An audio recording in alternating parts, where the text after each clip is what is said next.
Potrebuješ nám dať niečo? Mikrofónik? Ja som chcel povedať, že môžem držať mikrofónik, ale nepríde.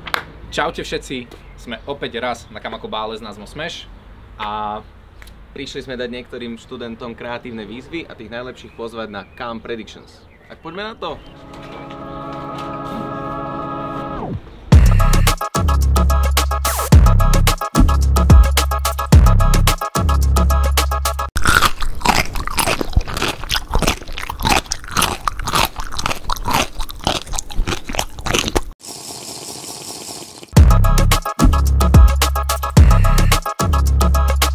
Musíš vymyslieť slogan na pohrebníctvo. Názov firmy, ktorá vyrába len kladivá. Vymyslieť headline na náborovú kampaň na kňazov. Tak prvé sme dali, že všade dobre pod zemou najlepšie. OK. Názov firmy pre kladivo Hit me baby one more time. OK. A headline na hiring kňazov máme, že prísť tu Krist. Ale OK. prídi za Kristom. Áno.